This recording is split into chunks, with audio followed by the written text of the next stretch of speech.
بسيدنا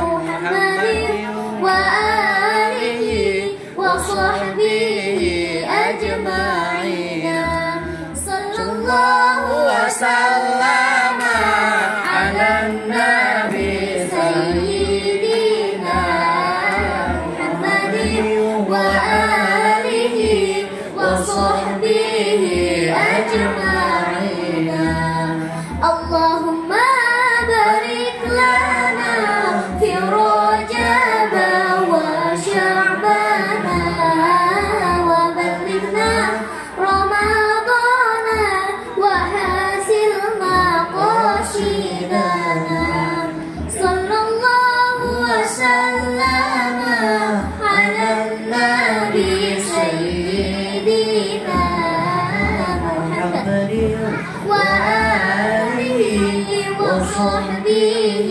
أجمعين.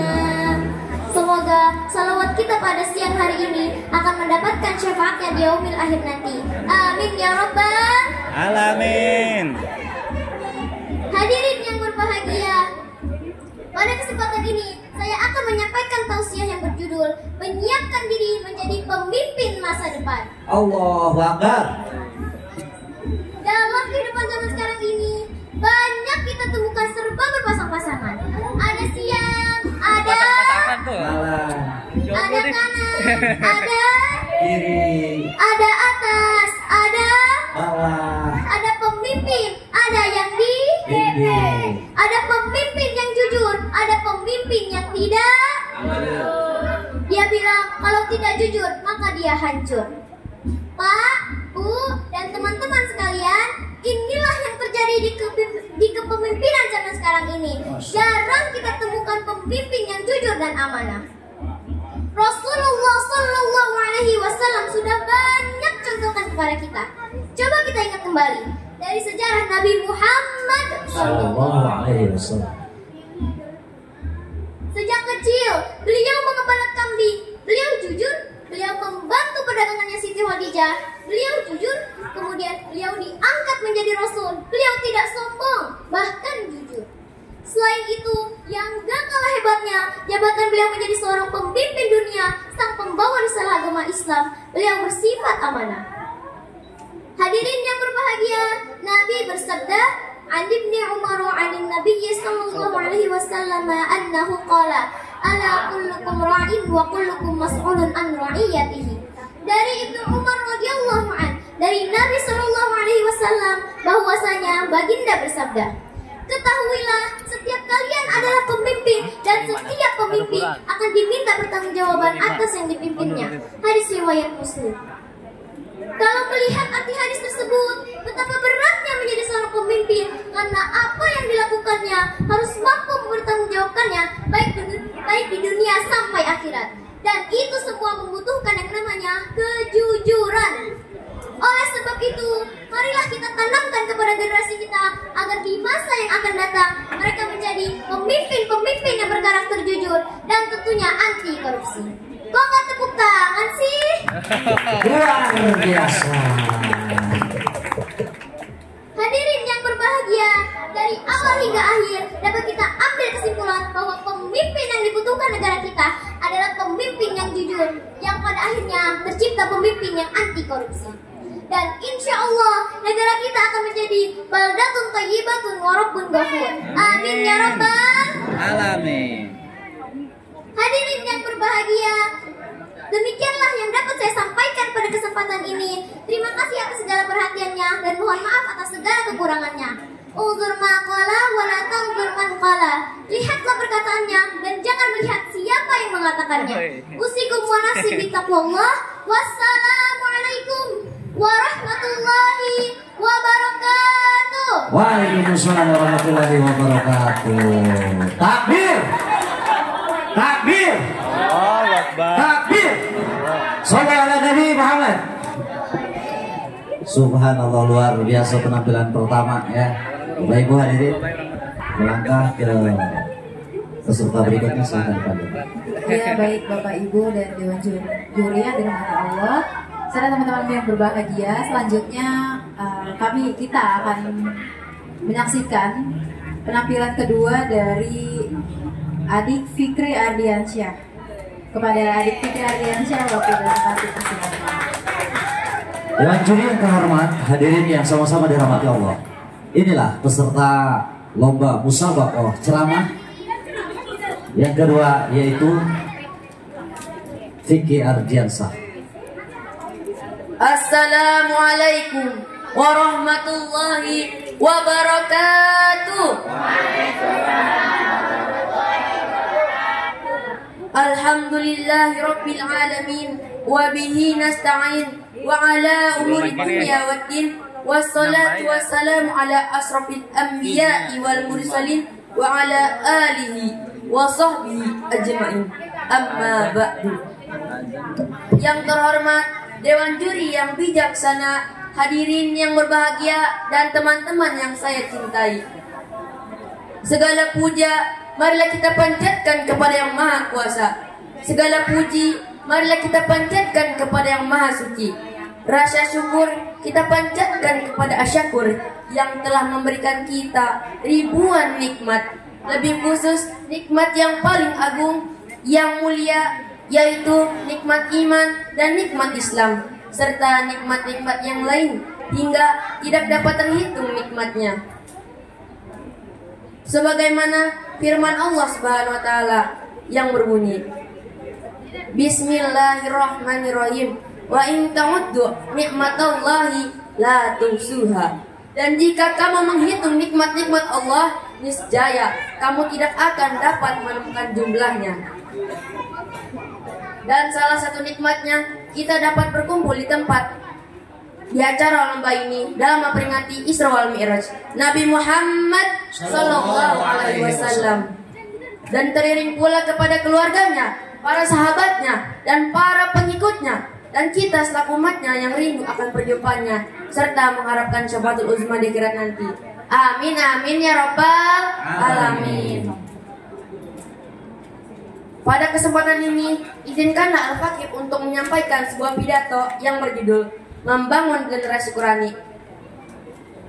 Hadirin yang dirahmati Allah, ketika kita berbicara tentang pemuda, maka hakikatnya kita sedang membahas tentang seorang yang menentukan baik tidaknya suatu kaum, baik tidaknya suatu bangsa dan negara. Syekh Mustafa Al-Ghailani pernah berkata seperti ini, Inna fi risyukbani amral ummah wa fi aqdamiha hayataha. Sesungguhnya di tangan pemuda terdapat urusan umat, dan di kaki mereka pula terdapat kehidupannya. Hal ini menunjukkan bahwa baik tidaknya suatu kaum, baik tidaknya suatu bangsa dan negara tergantung para pemudanya. Jika pemudanya baik, negara pun akan menjadi baik. Kebalikannya, jika pemudanya rusak, pemudanya hancur, negara pun akan menjadi hancur. Al-Quran salah satu fungsinya adalah menjadi salah satu pedoman dan tuntunan bagi umat manusia, termasuk generasi muda.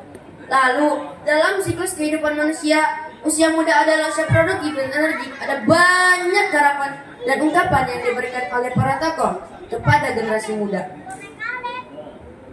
Profesor Dr. Hamka dalam tafsir Al-Azharnya mengungkapkan ada 3 ciri dan karakter generasi Qurani. Yang pertama, generasi muda harus mampu membaca Al-Quran. Jangan sampai bacaan Alif Lam Mim dibaca alama, nauzubillah, summa nauzubillah. Dan dalam membacanya merupakan suatu ibadah. Man qara'a harfan min kitabillahi falahu bihi hasanah wal hasanah bi asri amsalha. La qulu alif lam mim harfun walakin alifun harfun walamun harfun wa mimun harfun. Siapa yang membaca satu huruf dari Al-Quran, maka baginya dengan bacaan tersebut satu kebaikan dilipatkan menjadi 10 kebaikan. Semisalnya, dan aku tidak mengatakan alif lam mim satu huruf, akan tetapi alif satu huruf, lam satu huruf, dan mim satu huruf. Hadis riwayat Tirmidzi. Itu yang pertama. Yang kedua apa hadirin? Yang kedua, ciri-ciri generasi Qurani itu akidahnya berpedoman kepada Al-Quran. Anak muda kita banyak ketika putus cinta galaunya bukan main, sehingga ia rela menghalalkan segala cara hanya untuk menghambat cinta.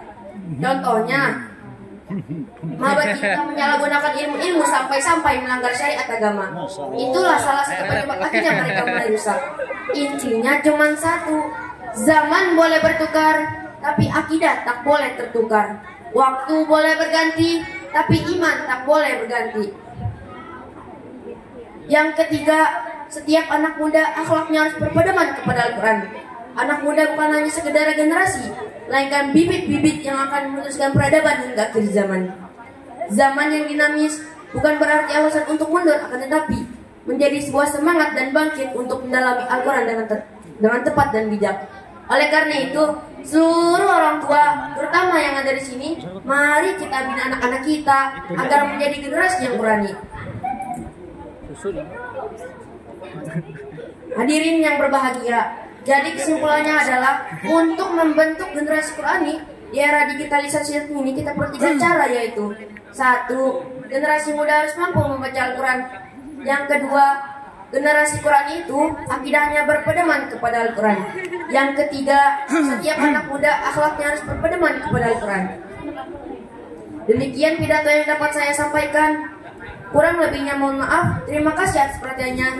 Akhirul kalam. Wassalamualaikum warahmatullahi wabarakatuh. Waalaikumsalam warahmatullahi wabarakatuh. Alhamdulillah, Ananda Fikri Ardiansyah, luar biasa. Orang tuanya mana? Ibunya mana? Bangga gak, Bu? Masya Allah. Ini ada kan hati ya. Ya, kita doakan semoga Ananda Fikri senantiasa menjadi anak yang soleh, anak dewasa menjadi anak yang bermanfaat dan sukses. Jadi kebanggaan kedua orang tuanya pastinya ya, Bu Kulsum ya. Amin ya Allah ya Rabbal alamin. Bapak Ibu hadirin yang sama-sama dirahmati Allah Subhanahu wa taala, dewan juri yang terhormat. Dan kami muliakan peserta berikutnya, yaitu peserta duel. Duel. Iya, duel. Maaf. Salah. Peserta duet berarti 2 orang jadi 1, gitu ya. Dulunya kembar siang, namun alhamdulillah berhasil operasi dengan selamat. Kita panggil, inilah putra putri kita, Ananda Azka dan Muhammad Arsyil. Hadirin yang sama-sama dirahmati Allah dan dewan juri yang kami muliakan, inilah peserta lomba musabaqah yang ketiga duet. Iya dua. Sono aja dulu. Sono dulu. Iya. 2 apa 3? Hah? Miknya 2 apa 3? Oh 2. Biji jangan bawa 13.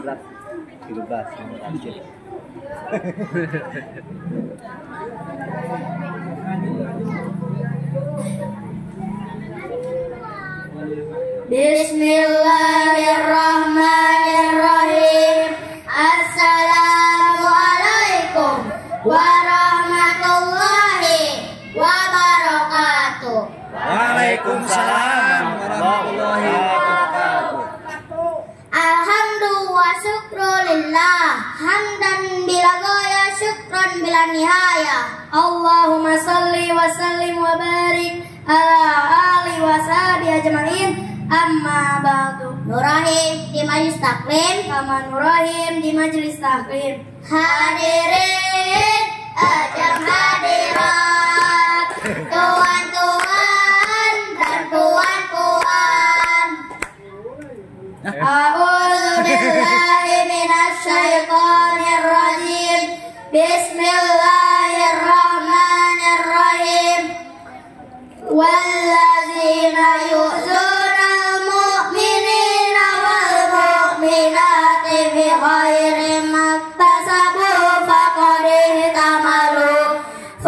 ihtamalu buhtanan wa isman mubina. Allah.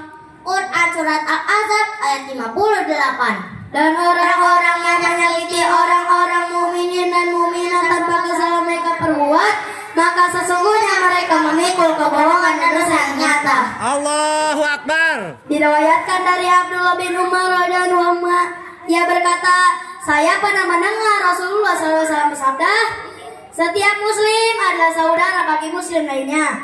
Ia tidak boleh melantarkannya, tidak boleh menzoliminya, tidak boleh meremehkannya. Cukuplah keburukan bagi seseorang ketika ia meremehkan saudara sama muslim. Hadis riwayat Bukhari. Semena-mena ada berbuat semaunya, tanpa berpikir baik buruknya, padahal itu merugikan dan menyakiti orang lain. Islam melarang penganiayaan, kezaliman, atau segala perbuatan yang menuju pada perilaku semena-mena, baik kepada sesama muslim atau non-muslim, baik pada yang dikenal atau tidak dikenal, baik pada makhluk berakal atau tidak berakal. Mentang-mentang paling dewasa, semena-mena pada yang muda, mentang-mentang kaya, semena-mena menyuruh, mentang-mentang berkuasa, semena-mena mengatur, mentang-mentang pintar, semena-mena mentang-mentang kuat, semena-mena mengikuti. Astagfirullahaladzim. Padahal semena-mena saja tidak boleh, apalagi dua mena-mena. Semena-mena, semena-mena. Iman Azhabi dalam kitab Al-Kabair mengkategorikan dan mencantumkan semena-mena dalam daftar dosa-dosa besar. Apa sih salah satu penyebab manusia bisa berbuat semena-mena? Pengen tahu aja apa? Pengen tahu banget. Salah satu penyebabnya adalah kosongnya iman, atau ada iman tapi tidak kokoh iman lemah di hati. Oh iya ya, dengan iman di hati orang akan takut kepada Allah dan meyakini hari pembalasan. Bagi orang beriman jangan berbuat semena-mena, berkata saja hendaklah berkata baik atau diam. Fayakun khairan aw yasmut. Dampak dari semena-mena, tumbuhan, dipan, rusuh, ribut. Kebahagiaan susah digapai, kedamaian susah dicapai, masalah daun urusan, dari gunung dari pantai, sama-sama lunglai, mata berderai-derai, ada yang sentrai, ada yang berderai-berai, lampunya malah santai-santai, lo orang sahabat dong, rai. Guru kami berkata, jangan merasa pintar tapi pintar merasa. Bayangkan lu orang dan keluarga yang jadi korban. Berpikir lebih jernih, merasa lebih dalam, bertindak lebih hati-hati, kontrol hati. Hadirin yang dirahmati Allah, oleh karena itu mari kita stop semena-mena.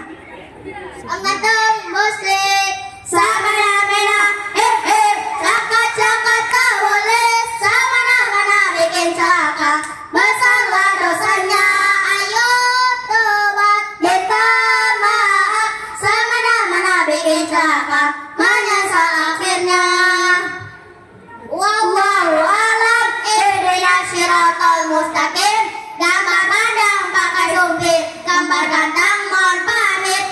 Wahirun unsur makola, walat tanzul makola. Wassalamualaikum warahmatullahi wabarakatuh. Waalaikumsalam warahmatullahi wabarakatuh. Masya Allah, luar biasa. Orang tuanya yang mana ini? Bapak sendiri? Masya Allah. Oh ibu, subhanallah. Dua-duanya bu? Oh iya. Kok bisa sama sih bu? Itu bisa sama, itu latihannya berapa hari? Berapa minggu? Berapa bulan atau berapa tahun? 2 biang kali 1 bapak. 2 bulan. 2 bulan. 2 bulan. Nah, ini anak kecil. 1 bulan. Oh 1 bulan. Bulan Januari. Dari bulan Januari, Februari, Maret, April, Mei, Juni, Juli, Agustus. Oh iya. Ya kemarin ya. Waktu sesingkat ini luar biasa, dari usia yang baru berapa tahun? Berapa tahun? 9. Nah, yang satu 9 tahun, yang satu 10 tahun. Kita latihan 3 bulan, bahkan 3 tahun, bahkan pesantren 7 tahun. Sepertinya sulit untuk menjadi seperti mereka.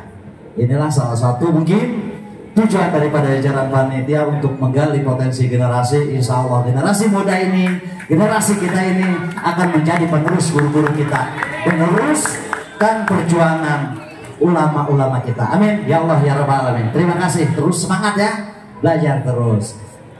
Masya Allah. Sallallahu alaihi Nabi Muhammad. Bapak Ibu hadirin yang sama dirahmati Allah Subhanahu wa taala, dewan juri yang kami muliakan. Peserta berikutnya boleh dipanggil Kak Alsa, silakan.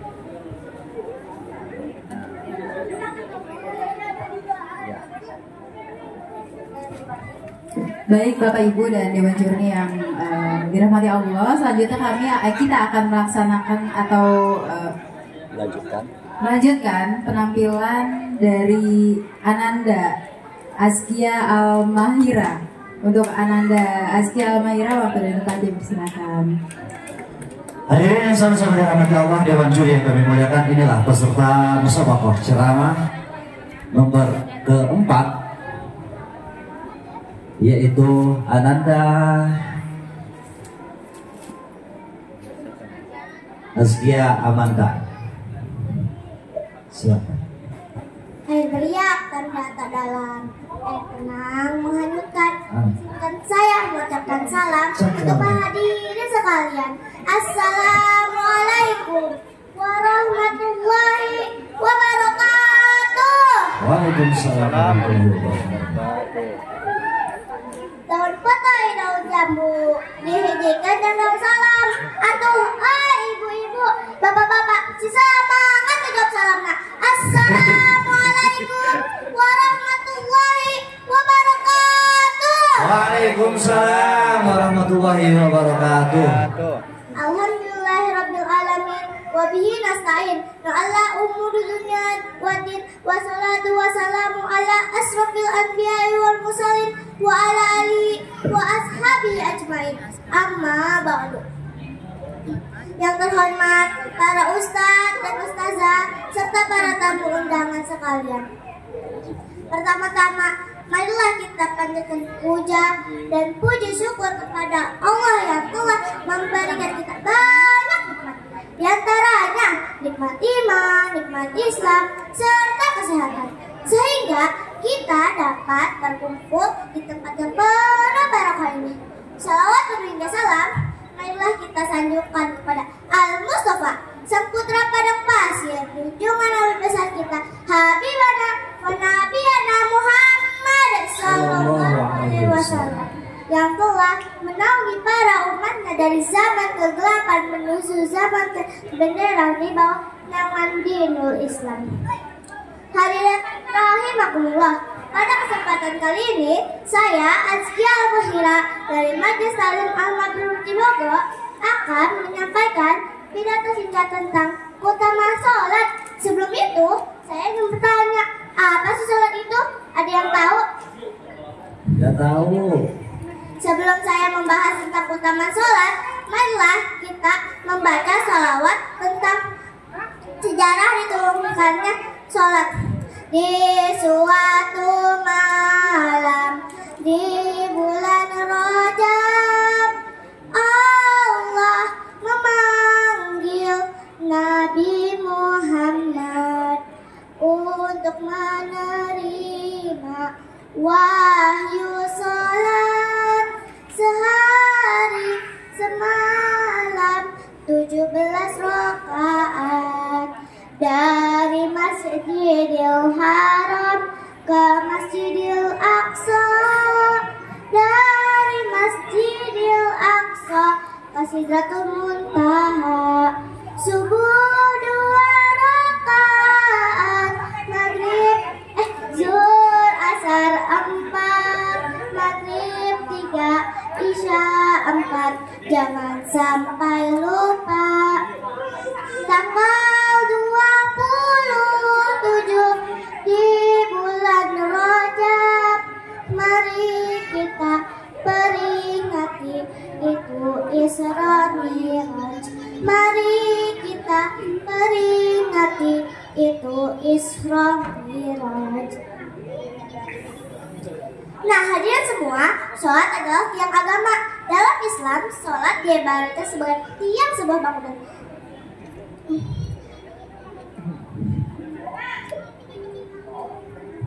Jika kita tidak melaksanakan sholat, maka tiang itu akan roboh, sehingga bangunannya pun juga ikut roboh karena tidak ada penyaganya. Hadirin rahimakumullah. Adapun keutamaan sholat ada 3, yaitu yang pertama, sholat adalah tiang agama. Dalam Islam, Salat adalah sebagai penolong. Allah berfirman, Quran surat Al-Baqarah ayat 153. A'udzu billahi minasyaitonir rajim. Bismillahirrahmanirrahim. Ya ayyuhallazina amanu ista'inu bis-sabri was-shalah. Innallaha ma'as-sabirin. Yang artinya, hai orang-orang beriman, jadikanlah sabar dan sholat penolongmu. Sesungguhnya Allah bersama orang-orang yang bersabar. Yang kedua, sholat bisa menghindarkan kita dari sifat keji dan mungkar. Yang ketiga, sholat bisa menghindarkan kita dari sifat kikir. Hadirin rahimakumullah. Tidak hanya itu, keutamaan orang yang sholat, melainkan masih banyak lagi. Marilah kita menjaga sholat, dan cinta sholat, supaya kita beruntung di dunia maupun di akhirat kelak. Amin. Demikian yang bisa saya sampaikan. Jika ada jarum yang patah, jangan simpan di almari. Jika ada kata-kata yang salah, mohon dimaafkan sepenuh hati. Wassalamualaikum warahmatullahi wabarakatuh. Waalaikumsalam. Waalaikumsalam warahmatullahi wabarakatuh. Kalau ada jarum yang patah, keinjek kaki gajah. Biarpun ada yang salah, biarin aja. Luar biasa ya, Azkia Al-Mahira. Luar biasa, Masya Allah. Penampilannya putri daripada Ibu Yuyun. Ya, kalau nggak salah. Bapak Ibu hadirin yang sama-sama dalam hati Allah Subhanahu wa Ta'ala, Dewan Juri yang kami muliakan. Peserta berikutnya kita panggil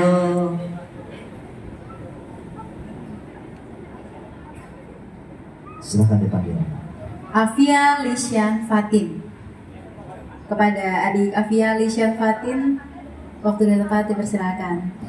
Dewan Juri yang kami muliakan, hadirin yang dalam hati Allah, inilah peserta berikutnya, Ananda Afia Lisyan Fatin.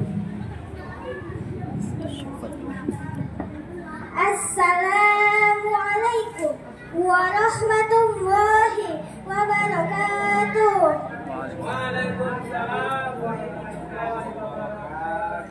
Alhamdulillahirabbil alamin wa bihi nasta'inu ala umuri dunya waddin wa ala alihi wa sahbihi ajmain. Amma ba'du. Pertama-tama marilah kita panjatkan puji dan syukur atas kehadirat Allah Subhanahu wa Ta'ala yang telah memberikan kita banyak sekali nikmat dan kesempatan untuk berkumpul pada hari ini. Salawat serta salam tak lupa kami curahkan kepada Nabi besar kita Muhammad Sallallahu Alaihi Wasallam. Yang saya hormati para dewan juri, yang saya hormati ibu-ibu, bapak-bapak, dan teman-teman kaum muslimin dan muslimah. Rahimakumullah. Perlu kita ketahui bahwa sebentar lagi akan datang bulan suci Ramadan. Pastinya kita semua senang dan gembira ketika mendengar sebentar lagi mau puasa. Apalagi ibu-ibu nih, yang paling senang, paling semangat. Sebulan mau puasa udah pada sibuk. Sibuk apa, Bu? Sibuk beli baju lebaran. Ada yang sibuk bikin status, open PO, lebaran yang mau silakan rilis. Pokoknya itu status sama emak rame banget. Betul apa betul? Betul. Hadirin yang dirahmati Allah, saat akan datang bulan suci Ramadan, kita semua harus menyambutnya dengan penuh sukacita dan memperbanyak berdoa, memohon kepada Allah untuk diberikan kesempatan dan kesehatan saat menjalankan ibadah puasa. Satu amal khusus pada bulan Ramadan yang tidak dijumpai pada bulan-bulan lainnya adalah puasa Ramadan. Karena itu bulan Ramadan disebut sebagai syahrul syam. Allah berfirman dalam surat Al-Baqarah ayat 183. Bismillahirrahmanirrahim. Ya ayyuhalladzina amanu kutiba alaikumus syamu kama kutiba alal ladzina min qablikum la'allakum tattaqun. Wahai orang-orang yang beriman, diwajibkan atas kamu untuk berpuasa sebagaimana diwajibkan atas orang sebelum kamu agar kamu bertakwa.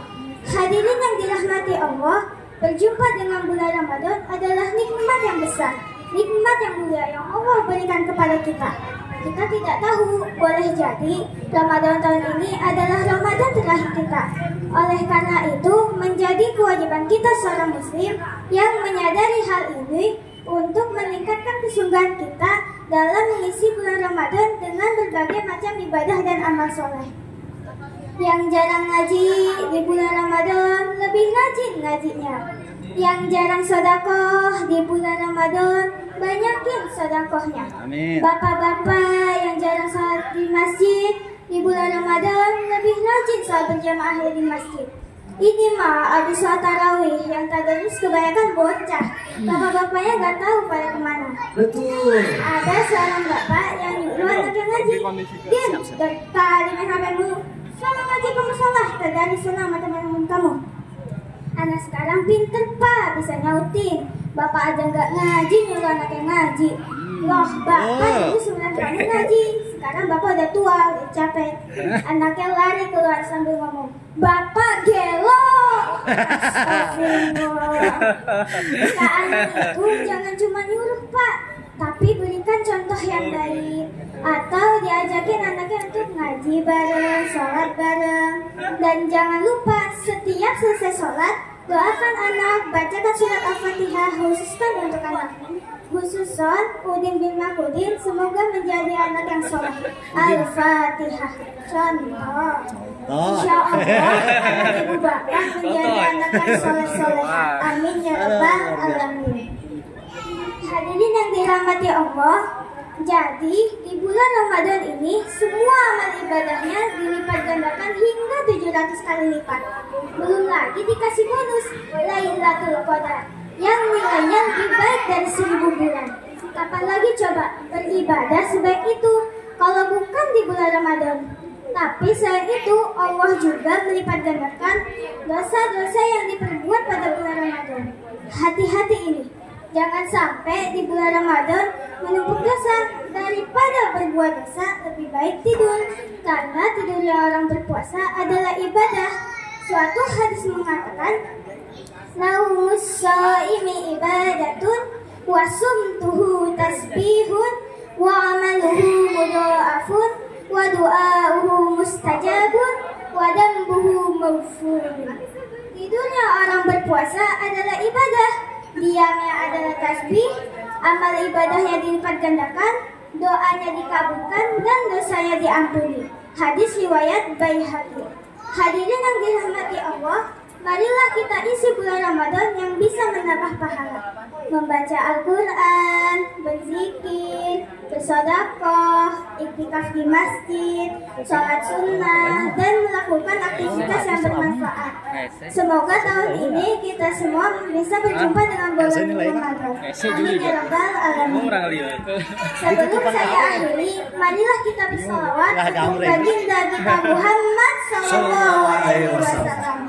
Semoga kita semua mendapatkan syafaat di yaumul kiamah. Amin. Allahumma sholli ala sayyidina Muhammadin tibbil qulubi wa dawaiha wa afiyatil abdani wa shifaiha wa nuril absari wa niyaiha wa ala alihi wa sahbihi wa sallim. Demikianlah ceramah yang dapat saya sampaikan. Semoga dapat bermanfaat untuk kita semua. Bila ada yang baik itu datangnya dari Allah, bila ada yang buruk itu datangnya dari diri saya. Mohon maaf atas kehilafan, tutur kata dan perbuatan. Wabillahi taufiq wal hidayah. Wassalamualaikum warahmatullahi wabarakatuh. Waalaikumsalam warahmatullahi wabarakatuh. Kamu anak siapa sih? Anak siapa? Galak bener. Anak siapa? Ngapain di sini? Ya ceramah. Oh iya. Terima kasih, keren banget. Siapa tadi namanya? Afia Afia. Isya Fatin. Subhanallah. Ibunya siapa namanya? Sulistiana. Sulis, Ibu Sulis. Munasabah. Luar biasa, terima kasih ya. Aduh, tadi yang bikin status begitu siapa? Emak siapa itu? Mamanya bukan? Oh, mama. Wah, pantesan. Luar biasa ya Ibu ya. Aduh, semakin lama nih kita simak para penceramah kita, meskipun masih anak-anak, luar biasa. Selain menyentuh, tapi juga bisa memukul ya. Luar biasa. Ya, baik, Bapak Ibu hadirin yang sama-sama dirahmati Allah Subhanahu wa taala, Dewan Juri yang kami muliakan, kita lanjutkan ke peserta berikutnya. Adik Gofar Arifuddin Aska. Pada Adik Gofar Arifuddin Aska, waktu dan tempat dipersilakan. Dewan Juri yang kami muliakan, hadirin yang dirahmati Allah, inilah peserta berikutnya, Adik Gofar Arifuddin Aska. Silakan. Digulung-gulung, dikunyah-kunyah. Assalamualaikum semuanya. Waalaikumsalam warahmatullahi wabarakatuh. Alhamdulillahirabbil alamin wa bihi nasta'in ala umuri dunya waddin wassalatu wassalamu ala asyrofil anbiya'i wal mursalin sayyidina Muhammadin sallallahu alaihi wasallam, amma ba'du. Pertama-tama marilah kita panjatkan puja dan puji syukur kita atas kehadiran Allah Subhanahu wa taala yang dimana telah memberikan kepada kita nikmat iman, nikmat sehat walafiat sehingga kita dapat berkumpul di tempat yang mulia ini. Amin amin ya rabbal alamin. Yang saya hormati Dewan Juri yang sangat tampan, yang saya hormati Dewan Guru, Ustadz, Ustazah yang mendampingi para peserta, yang saya hormati teman-teman saya. Perkenalkan, nama saya Gofar Arifuddin Azba dari SMP Dewantara. Saya berdiri di sini ingin mengatakan bahwa Isra Mi'raj itu hal yang di luar nalar. Mengapa demikian? Karena Isra Mi'raj ini adalah Isra Mi'raj ini dilakukan dengan waktu semalam. Siapa yang melakukannya itu? Nabi Muhammad SAW. Mengapa Isra Mi'raj itu ada?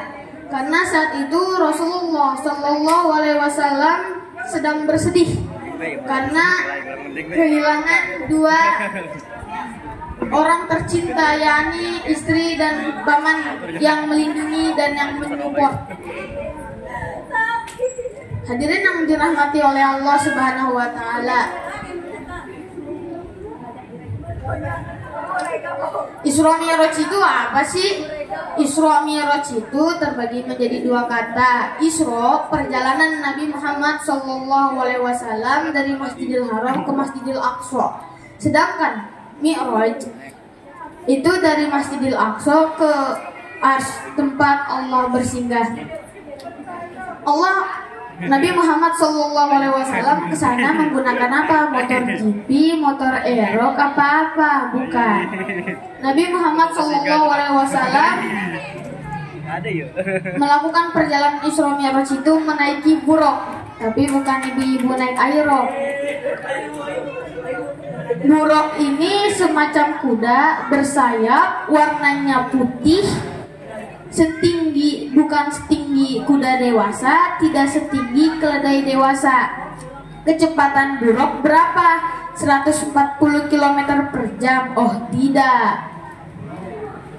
Kecepatan buruk adalah kecepatan cahaya. Anda berkedip, buruk sudah sampai di Masjidil Al-Aqsa. Setelah Rasulullah SAW sampai di Masjidil Al-Aqsa, Nabi Muhammad SAW menunaikan 2 rakaat. Lalu Nabi Muhammad menaiki buruk menuju Arsy, tempat Allah Subhanahu wa taala bersinggah. Sesampainya di Arsy, Nabi Muhammad SAW bertemu dengan nabi-nabi terdahulu seperti Nabi Adam, Nabi Nuh, Nabi Musa, dan Nabi Isa alaihissalam yang belum wafat sampai saat ini. Kata Nabi Musa, oh ini yang menyelamatkan saya dari kejaran Fir'aun. Kata Nabi Adam, oh ini yang menyelamatkan saya dari murkanya Allah. Kata Muhammad. Lalu Nabi Muhammad SAW diperintahkan oleh Allah ke singgahnya Allah. Hijab demi hijab, zat demi zat dibuka. Tapi Nabi Muhammad SAW sehat walafiat, tidak seperti Nabi Musa. Cerita Nabi Musa ini agak bergeser ya. Nabi Musa itu ingin bertemu dengan zatnya Allah. Dia meminta kepada Allah untuk segera bertemu dengan zatnya Allah. Kata Nabi Musa dalam doanya, "Ya Allah, aku ini nabimu, tapi kenapa yang mengirimkan wahyu itu berupa malaikat, bukan Allah, bukan kamu ya Allah?" Lalu Allah tidak membalas doa itu sampai berpuluh-puluh tahun. Setelah berpuluh-puluh tahun, Nabi Musa alaihissalam dikabulkan doanya. "Oke Musa, kamu datang ke sebuah bukit. Di situ kamu akan bertemu dengan zat kecil aku. Riang bukan kepala." Mengapa? Karena berpuluh-puluh tahun doanya baru dikabulkan. Lari Nabi Musa alaihissalam ke gunung yang ditunjuk oleh Allah Subhanahu wa taala. Lalu saking gembira bukan kepala, Nabi Musa alaihissalam lupa melepaskan sendalnya. Kata Allah, Musa, aku akan datang ke situ dan lepaslah sendalmu karena gunung ini akan suci." Karena jika Allah Subhanahu wa taala datang ke bumi, itu hina. Karena bumi itu tempatnya dosa. Lalu saat Nabi Musa alaihissalam bertemu dengan zatnya Allah yang kecil, gunung itu hancur seperti debu. Dan Nabi Musa alaihissalam koma selama 3 hari. Disitulah Nabi Musa alaihissalam sadar bahwa dirinya itu bukanlah seorang kekasih setia, melainkan hanya seorang nabi. Disitulah Nabi Musa alaihissalam meminta tobat kepada Allah Subhanahu wa taala, dan tobat itu diterima oleh Allah Subhanahu wa taala. Lalu Nabi Muhammad kembali lagi kepada Isra Mi'raj, menerima wahyu berupa sholat. Waktu itu 1000 rakaat yang disuruh oleh Allah dalam 1 hari. Bertemulah Nabi Muhammad SAW dengan Nabi Nuh yang ada di Ars. "Wahai Muhammad, ya, kamu disuruh apa?" "Aku diberikan wahyu berupa apa?" "Berupa sholat." "Berapa?" 1000 waktu dalam 1 hari. Wah, itu kebanyakan, nanti umatmu tidak sanggup untuk melakukan sholat tersebut. Minta keringanan kepada Allah.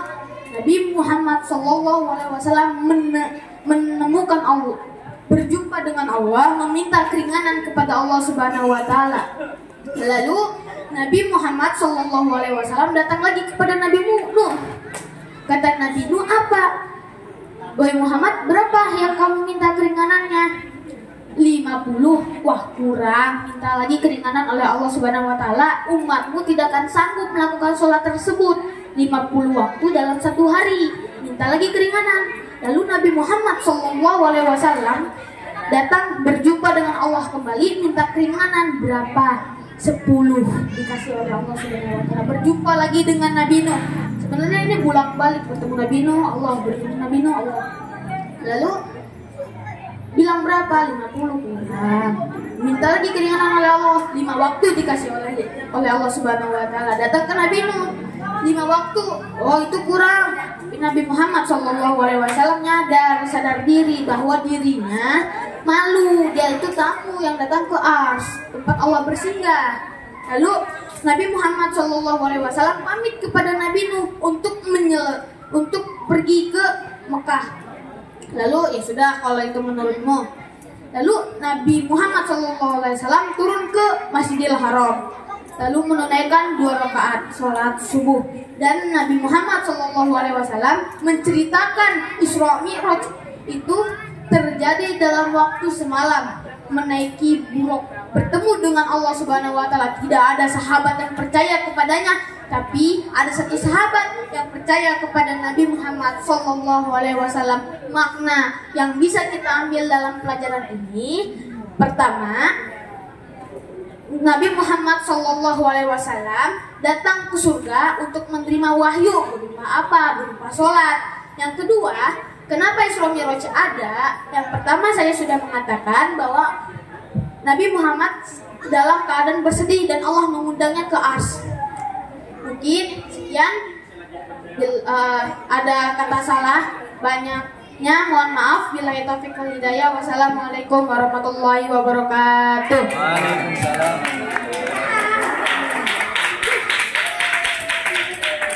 Terima kasih Ananda Gofar, Ananda Gofar Alfiansah. Arifudin, Masya Allah. Gofar Arifudin. Emang dia makin bisa sebut-sebut namanya. Saya informasi ke ibu-ibu khususnya. Emang lama salah menyebut kengaran, lain salah sebenarnya. Masuk loba pohon, dispikun. Makanya lama nempo beberapa detik jadi asa ingat ke anak sorangan, lama nempo anu sejajar asa ingat ke dulur sorangan. Tapi lama nempo pemajikan batur sokong ke pemajikan sorangan. Eta penyakitnya. Bapak Ibu hadirin yang semoga rahmat Allah Subhanahu wa taala, dewan juri yang kami muliakan. Kita lanjutkan ke peserta berikutnya. Silakan dipanggil, Pak. Baik, selanjutnya Adik Istifa Ayusha. Istifa Ayusha. Hadirin yang dirahmati Allah, dewan juri yang kami muliakan, inilah peserta musabaqah ceramah akan disampaikan oleh Istifa Ayusha. Assalamualaikum warahmatullahi wabarakatuh. Waalaikumsalam warahmatullahi wabarakatuh. Hamda wa syukra lillah, la haula wa la quwwata illa billah. Salatu wassalaman ala rasulillah, amma ba'du. Yang terhormat dewan juri yang wajahnya berseri-seri, yang saya hormati hadirin sekalian dan teman-temanku seperjuangan yang istighfar cintai karena Allah Subhanahu wa taala. Puji syukur kita haturkan kepada Allah Subhanahu wa taala yang telah memberikan kita beribu-ribu nikmat. Di antaranya nikmat iman, nikmat Islam, nikmat sehat walafiat, dan terutama nikmat panjang umur, sehingga kita masih bisa berkumpul di tempat yang berbahagia ini. Salawat bertangkai salam semoga kita berlimpah curahkan kepada junjungan kita, Nabi Muhammad Sallallahu Alaihi Wasallam yang diutus oleh Allah Subhanahu Wa Taala sebagai rahmatan lil alamin. Baiklah, pada kesempatan ini saya akan menyampaikan tausiah dengan tema berbakti kepada kedua orang tua dalam acara peringatan Isra Mi'raj Nabi Muhammad Sallallahu Alaihi Wasallam. Sahabat-sahabatku yang dirahmati Allah Subhanahu wa taala, di antara perkara yang bisa menghantarkan kita kepada keridhaan Allah Subhanahu wa taala adalah berbuat baik dan berbakti kepada kedua orang tua, yaitu bapak dan ibu kita. Sebagaimana Allah telah memerintahkan kita dalam firman-Nya. Wa qadaya rabbuka alla ta'budu illa iyyahu wa bil walidaini ihsana. Dan Tuhanmu telah memerintahkan supaya kamu jangan menyembah selain Dia, dan hendaklah kamu berbuat baik kepada ibu dan bapakmu dengan sebaik-baiknya. Sahabat-sahabatku yang dirahmati Allah Subhanahu wa taala, Istifa mau tanya, mau tidak teman-teman hidupnya bahagia dunia akhirat? Kok yang jawab cuma sedikit? Sekali lagi deh, mau tidak teman-teman hidupnya bahagia dunia akhirat? Baik, kalau mau Istifa berikan solusinya. Gampang kok solusinya, berbakti dengan penuh rasa cinta dan sayang kepada kedua orang tua kita. Karena jika kita cinta dan sayang kepada kedua orang tua kita, insya Allah mereka akan ridha dengan apa yang kita kerjakan. Begitupun Allah Subhanahu wa taala akan ridha dengan apa yang kita perbuat. Sebagaimana sabda Rasulullah sallallahu alaihi wasallam, "Ridallahi fi ridal walidain, wa suhtillahi fi suhtil walidain." Ridha Allah ada pada keridhaan orang tua dan murka Allah ada pada kemurkaan orang tua. Hadis riwayat Tirmizi.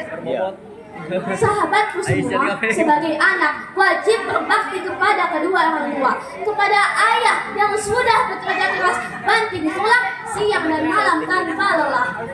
Lebih-lebih kepada ibu kita yang telah mengandung miring ke kanan salah, miring ke kiri salah, terlentang salah, apalagi tengkurap persis kapal helikopter. Setelah melahirkan kemudian menyusui serta merawat kita dengan penuh kasih sayang. Sungguh pengorbanan mereka sangatlah luar biasa. Teman-teman, yuk kita doakan kedua orang tua kita. Waghfirli waliwalidayya warhamhuma kama rabbayani shaghira irhamna waliwalidina birahmati sayyidina Muhammad. Tak terbayang rintihan tangismu di saat melahirkanku, betapa besar pengorbananmu, kasih sayangmu padaku, oh ibu, pelayanmu aku rindu. Ayo sama-sama. Waghfirli waliwalidayya warhamhuma kama rabbayani shaghira.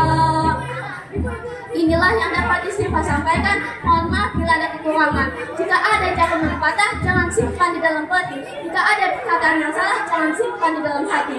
Undur maqala, wala tandur maqala. Lihatlah perkataannya dan jangan melihat siapa yang mengatakannya. Billahi taufiq wal hidayah. Wassalamualaikum warahmatullahi wabarakatuh. Waalaikumsalam warahmatullahi wabarakatuh. Istighfar. Tadi mamanya pesan uang 10.000 jangan dihabisin katanya. Ya buat literasi. Ya. Bohong. Ya biasa menyentuh ya, menyentuh sekali. Karena saya sendiri termasuk anak yang belum bisa berbakti sepenuhnya kepada kedua orang tua. Semoga doanya tadi, doa kita semua, doa yang terbaik tentunya untuk kedua orang tua kita. Amin ya Allah ya Rabbal Alamin. Bapak Ibu hadirin yang sama-sama dirahmati Allah Subhanahu wa taala, dewan juri yang kami muliakan. Peserta berikutnya silakan dipanggil. Peserta berikutnya adalah Adik Ihsan Jalaluddin. Kepada Adik Ihsan Jalaluddin, waktu dihormati dipersilakan. Dewan juri yang kami muliakan, hadirin yang dirahmati Allah, inilah peserta berikutnya. Musabaqah ceramah Ananda Ihsan Jalaluddin. Assalamualaikum warahmatullahi wabarakatuh. Waalaikumsalam warahmatullahi.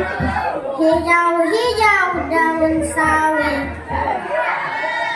daun sawi jatuh ke kali. Mentang-mentang saya bukan anak Pak Jokowi, kok jawab salam saya lama sekali. Saya ulangi sekali lagi. Assalamualaikum warahmatullahi wabarakatuh. Hamdan wa syukran lillah, salatan wa salaman ala rasulillah, amma ba'du.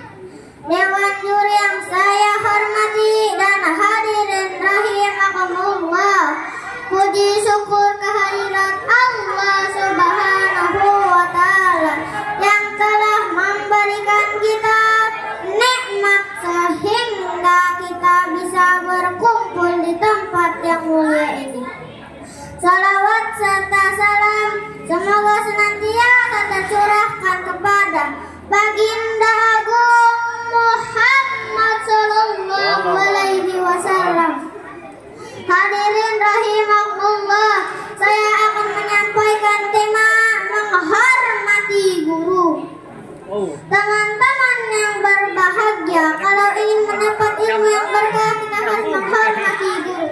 dengan hormat yang begini. Hormat Pak Guru, hormat Bu Guru. Salah. Maksudnya menghormati guru, kita harus hargai guru. Teman-teman yang berbahagia, menghormati guru adalah perilaku terpuji dan akhlak mulia.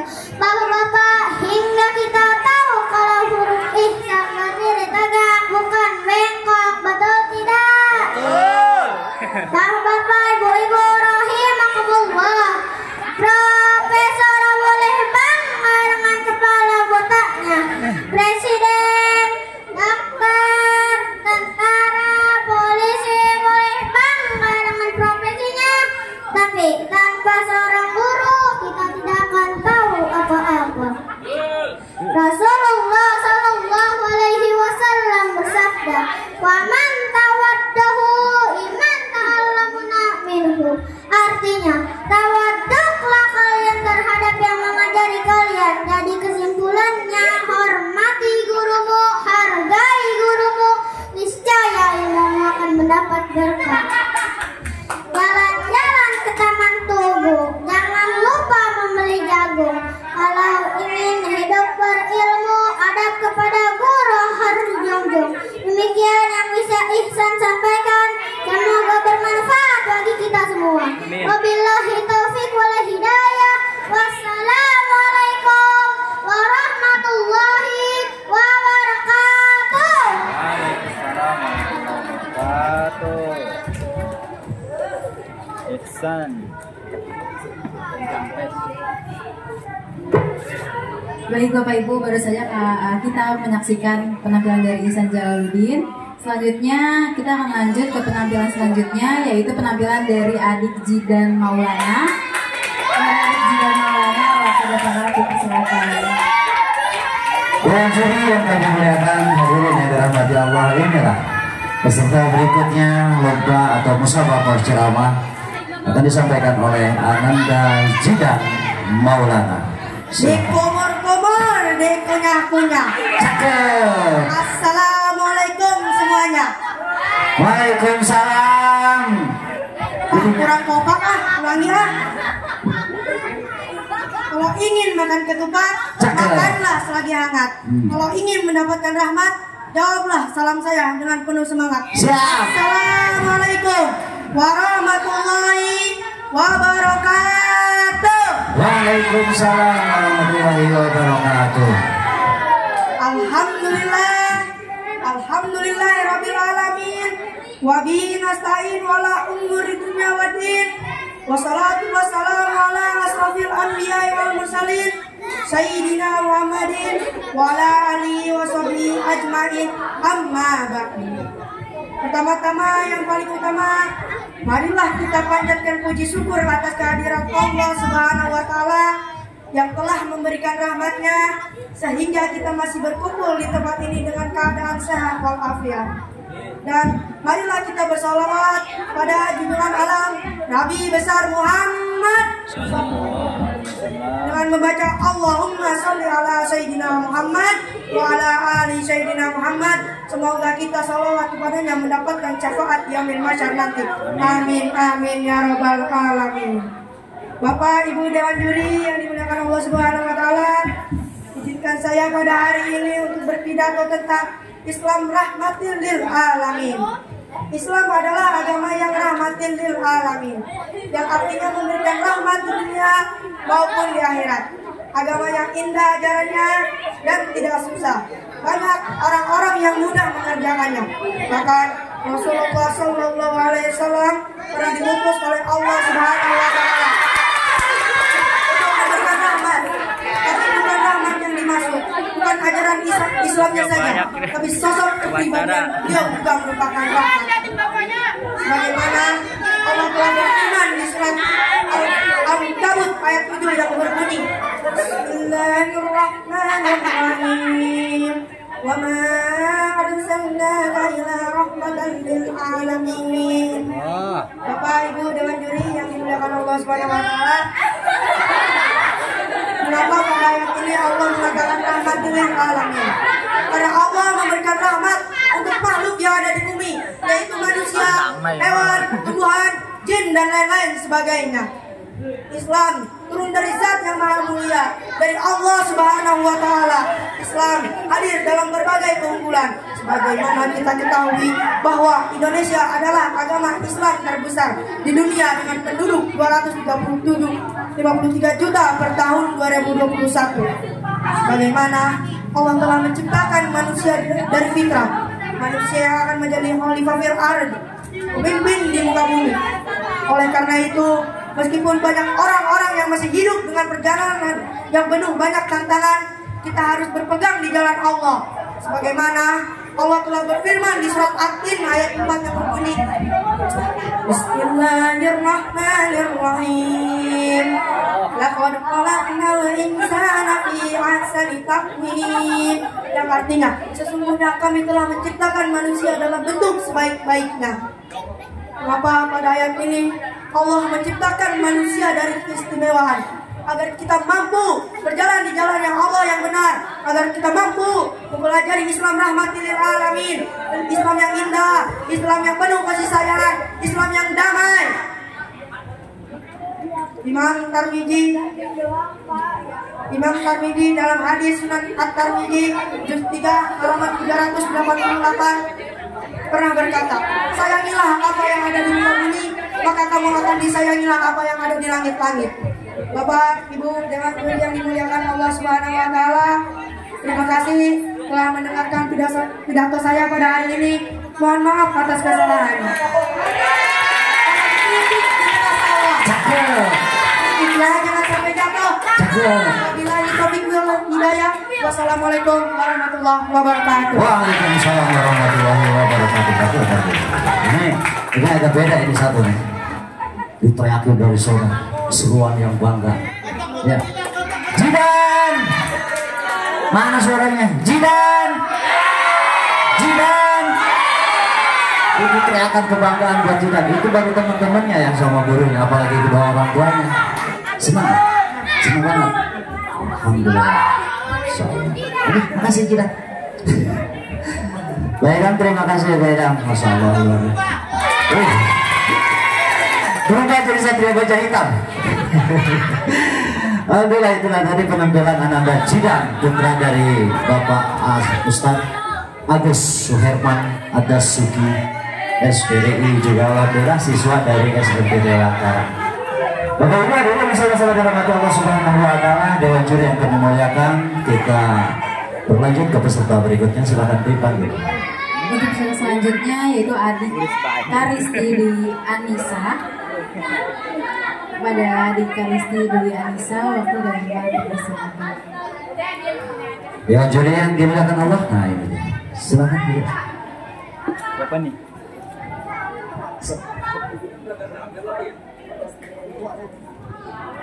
Assalamualaikum warahmatullahi wabarakatuh.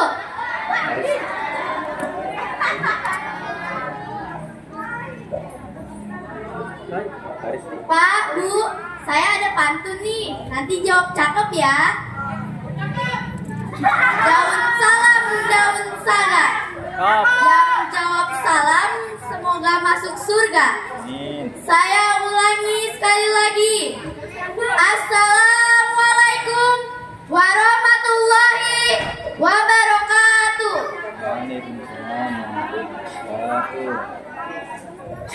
Hamda wa syukranillah ala rasulillah amma ba'du. Yang terhormat al-muhtaram wal-muhtaram, para alim ulama, para azuriyah rasul, guru-guru TPQ, para dewan juri, ketua pelaksana PHBI Masjid Jami Al-Islah, Bapak Ustadz Wahyudi dan jajarannya, yang tidak bisa saya sebutkan satu persatu, namun tidak mengurangi rasa hormat dan takzim saya. Yang pertama, kita ucapkan puji syukur alhamdulillah pada kesempatan ini kita masih diberikan nikmat oleh Allah Subhanahu wa Ta'ala. Amin. Yaitu nikmat sehat jasmani dan rohani. Dan yang kedua, Sholawat salam minallah semoga tetap terlimpahkan pada junjungan kita, Nabi Agung, Nabi Muhammad Sallallahu Alaihi Wasallam. Hadirin yang berbahagia, pada kesempatan ini saya akan menyampaikan tausiah yang berjudul menyiapkan diri menjadi pemimpin masa depan. Dalam kehidupan manusia sekarang ini banyak sekali kita temui serba berpasang-pasang. Ada kanan, ada Kiri. Pak, Bu. Ya. Ada kanan, ada Kiri. ada atas, ada Bawah. ada pemimpin, ada yang Pimpin. ada pemimpin yang jujur dan ada pemimpin yang tidak, maka dia hancur. Betul nggak Pak, Bu? Inilah yang terjadi di seputar kepemimpinan. Di zaman sekarang ini jarang sekali kita temui pemimpin yang jujur, pemimpin yang bersifat amanah. Padahal Pak, Bu, Rasulullah SAW telah banyak mencontohkan pada kita. Kita ingat-ingat kembali pada sejarah Nabi Muhammad SAW. Sejak kecil beliau mengembala kambing, beliau jujur. Setelah itu beliau membantu bisnis perdagangan Siti Khadijah.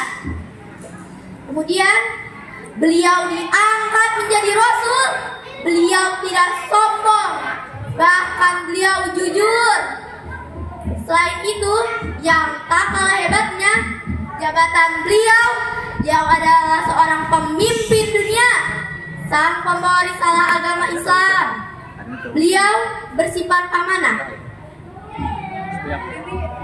Hadirin yang berbahagia, kalau melihat arti tausiah tersebut, sebenarnya betapa beratnya menjadi seorang pemimpin, karena apa yang dilakukannya harus mampu mempertanggungjawabkannya, baik di dunia atau di akhirat. Dan itu semua membutuhkan yang namanya kejujuran. Dan oleh sebab itu, marilah kita tanamkan pada generasi kita di masa yang akan datang, mereka menjadi pemimpin-pemimpin yang berkarakter jujur dan tentangan anti korupsi. Hadirin yang berbahagia, dari awal hingga akhir dapat kita ambil kesimpulan bahwa sebenarnya pemimpin yang dibutuhkan negara kita adalah pemimpin yang jujur dan anti korupsi. Dan insya Allah negara kita akan menjadi negara yang maju dan makmur. Sedikit pesan dari saya, untuk mencapai angka 100 tidak harus 50 tambah 50, tetapi bisa dengan 60 tambah 40, 70 tambah 30, maupun 90 tambah 10. Begitu pula untuk mencapai kesuksesan tidak harus dengan satu cara. Jadilah angka 100 dengan versi terbaikmu. Dan jangan takut untuk jatuh, dan bila jatuh jangan ragu untuk bangkit kembali. Yang sukses bukanlah hanya orang pintar saja, tetapi orang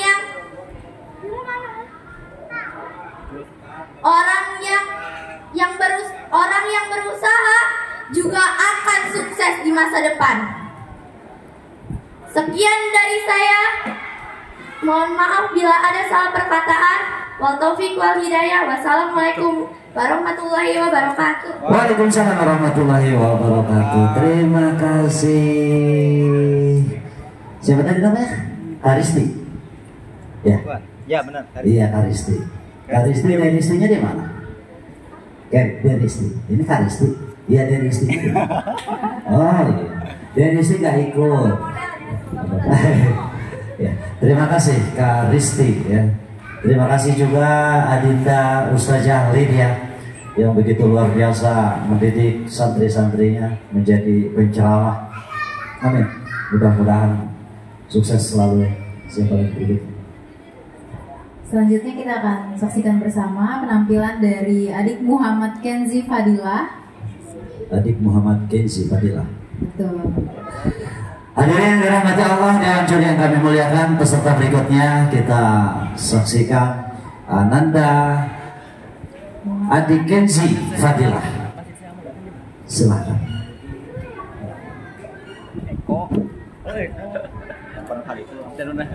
Assalamualaikum warahmatullahi wabarakatuh. Waalaikumsalam.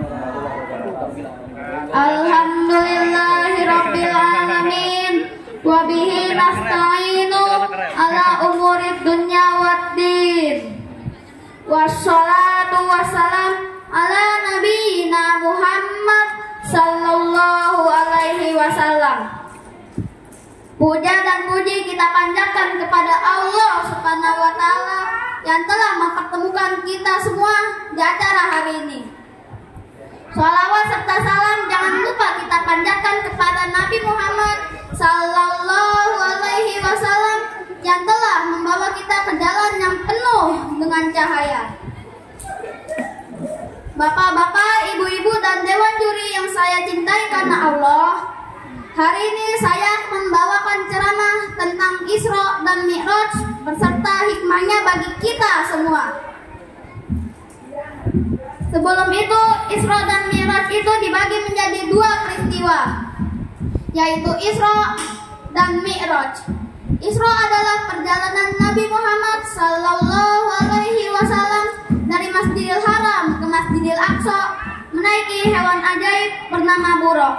Peristiwa yang kedua adalah Mi'raj. Mi'raj adalah perjalanan Nabi Muhammad sallallahu alaihi wasallam dari Masjidil Aqsa naik ke Sidratul Muntaha.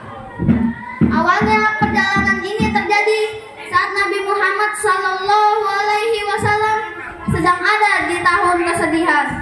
Disebut tahun kesedihan karena beliau ditinggal oleh dua orang yang sangat dia cintai, yaitu pamannya dan istrinya. Hikmah yang bisa kita ambil dari peristiwa tersebut ada 4. Yang pertama, sholat adalah hadiah dari Allah Subhanahu wa taala. Saat perjalanan Mi'raj, Nabi Muhammad sallallahu alaihi wasallam diberi hadiah yang sangatlah istimewa oleh Allah. Hadiah istimewa itu berupa sholat. Hadiah ini sangat istimewa karena hadiah ini langsung diberi oleh Allah tanpa perantara malaikat. Jadi teman-teman semua, kita semua harus rajin sholat ya. Hikmah yang kedua adalah, ada yang tahu nggak? Apa itu? Hikmah yang kedua adalah percaya dengan kekuasaan Allah Subhanahu wa taala. Peristiwa ini tidak bisa dijelaskan oleh manusia. Bagaimana mungkin Nabi Muhammad sallallahu alaihi wasallam bisa pergi dari Masjidil Haram ke Masjidil Aqsa hanya dengan waktu 1 malam. Jadi bapak-bapak dan ibu-ibu sekalian, jika sedang dalam kesulitan, minta tolonglah kepada Allah Subhanahu wa taala agar bisa dimudahkan. Hikmah yang ketiga adalah, ada yang tahu lagi nggak? Hikmah yang ketiga adalah sabar dalam menghadapi ujian. Saat perjalanan ini Nabi Muhammad sallallahu alaihi wasallam diberi banyak ujian, tetapi beliau tetap sabar dan tabah dalam menghadapi ujian-ujian tersebut. Jadi bapak-bapak dan ibu-ibu sekalian, kalau sedang dalam kesulitan, meminta tolonglah kepada Allah Subhanahu wa taala untuk diberi kemudahan. Dan hikmah yang terakhir atau yang keempat, cinta masjid dan tanah suci. Saat perjalanan Isra ini Nabi Muhammad sallallahu alaihi wasallam sempat hinggah di Masjidil Aqsa yang merupakan masjid suci ketiga dalam Islam. Jadi bapak-bapak dan ibu-ibu semua, kita semua harus rajin sholat berjamaah, datang ke masjid dan berdoa agar bisa datang ke tanah suci Allah Subhanahu wa taala. Kesimpulan dari ceramah saya hari ini, yang pertama, dalam peristiwa Isra dan Mi'raj, sholat adalah hadiah dari Allah Subhanahu wa taala yang diberikan kepada Nabi Muhammad sallallahu alaihi wasallam umat muslim. Hikmah yang kedua, sabar dalam menghadapi ujian. Hikmah yang ketiga, percaya dengan kekuasaan Allah. Dan hikmah yang keempat, cinta masjid dan tanah suci.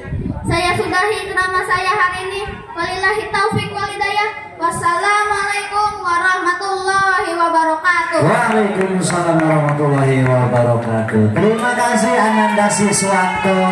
Ananda Siswanto bapaknya ya? Maaf, Ananda siapa? Kenzi. Oh Kenzi, Masya Allah. Tadi saya sudah berbincang-bincang sama bapaknya. Katanya nggak belajar dulu, benar? Nggak latihan dulu. Iya. Iya. Luar biasa, berarti spontan ya? Spontan, Masya Allah. Saya aja yang udah dewasa gak bisa ini. Usia berapa tahun? 11 tahun. Semangat ya. Tanpa belajar hasilnya luar biasa. Bagaimana kalau belajar? Oleh karena itu kami harapkan tapi nggak belajar patah-patah, nggak didampingi terus. Oh gitu. Luar biasa, Bapak Siswanto sebagai juragan tanah juga ya bisa. Ya sukses selalu Bapak Siswanto ya. Juga Ananda Kenzi, rajin terus semangat belajarnya ya. Amin. Ya Rabbal Alamin. Bapak-bapak hadirin yang sama-sama dirahmati Allah Subhanahu Wa Taala. Peserta berikutnya peserta paling terakhir.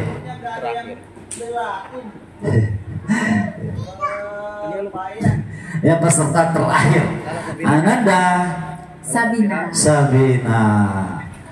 Dewan juri yang kami muliakan, hadirin yang dirahmati Allah, inilah peserta berikutnya sekaligus peserta terakhir di Musabaqah Ceramah. Di kesempatan hari ini kita panggil Ananda Sabina.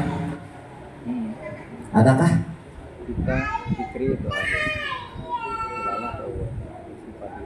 Ananda Sabina. Dari Majelis Taklim mana itu?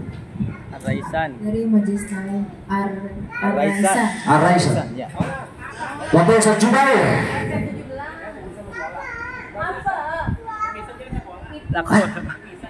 Oh iya, mohon maaf kami informasikan kembali kepada para hadirin yang sama-sama dirahmati Allah Subhanahu Wa Taala bahwa Ananda Sabina saat ini sedang mengisi acara di kegiatan yang sama di daerah Pandeglang.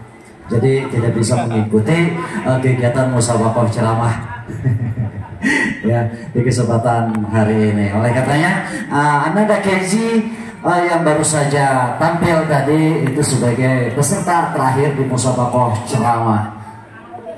Ada yang sampaikan silakan.